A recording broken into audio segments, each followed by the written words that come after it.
Si vous regardez cette vidéo, c'est que vous avez compris ce qu'est un funnel de vente et à quel point c'est utile pour votre entreprise, pour votre business. Donc si vous vous rappelez, on a parlé de 3 phases qui sont les phases d'acquisition, de qualification et de vente, entre guillemets le closing.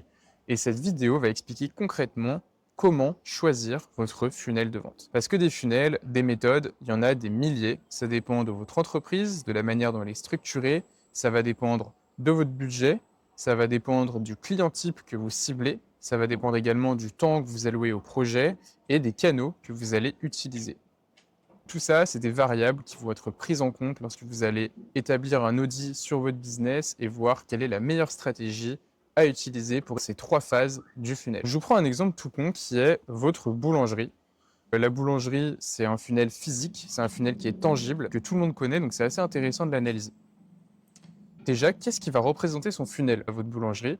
C'est tout simplement sa boutique physique que vous voyez juste ici. Donc en haut du funnel, on a la phase d'acquisition.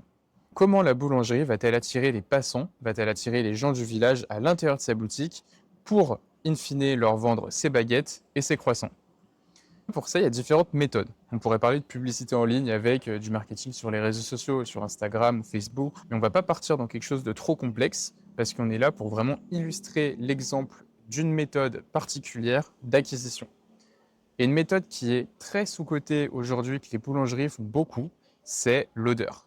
C'est-à-dire que le passant va être attiré par l'odeur de la boulangerie dans la rue. Ça va être du pain au chocolat, du croissant, du sucre, ça va éveiller un peu ses sens.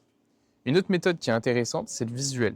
On va imaginer, comme vous le voyez ici, une boutique un peu ouverte qui va montrer des produits de la boulangerie et ça va donner aux gens envie de goûter parce que c'est très esthétique, c'est visuel, ça rappelle également le sensoriel.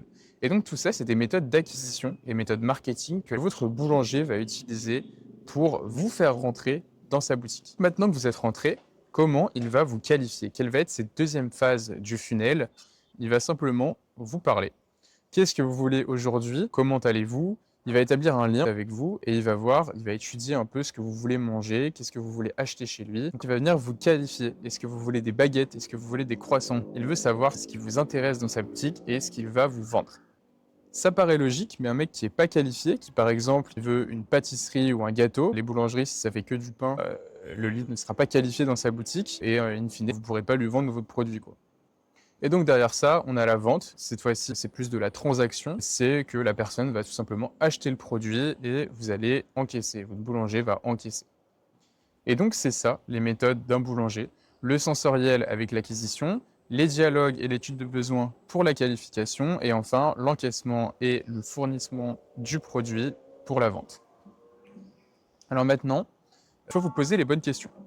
Pour mon business, de quelles ressources je dispose pour acquérir, pour qualifier et pour vendre. Donc tout ça, ça dépend de la maturité de votre entreprise et de la data que vous possédez sur votre service commercial. C'est très important. Donc je vais vous demander 4 questions pour établir un peu votre situation et savoir quel funnel utiliser. La première, c'est quel est votre panier moyen, c'est-à-dire quel est le montant moyen qu'un client va vous payer quand il va consommer chez vous, que ce soit un service, que ce soit un produit, le panier moyen du client.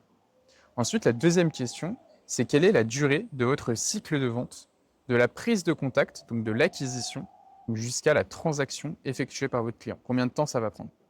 Ensuite, quels sont les critères de qualification? Donc, qu'est-ce qui rend un prospect chaud? En fait, c'est ce que vous allez demander à vos clients pour vendre vos produits, vos services. Ça peut être son budget, ça peut être son envie, ça peut être son timing. Ça dépend vraiment de ce que vous avez besoin d'avoir comme information pour lui vendre vos services. Et enfin, combien de prospects pouvez-vous actuellement traiter? Donc votre capacité opérationnelle réelle.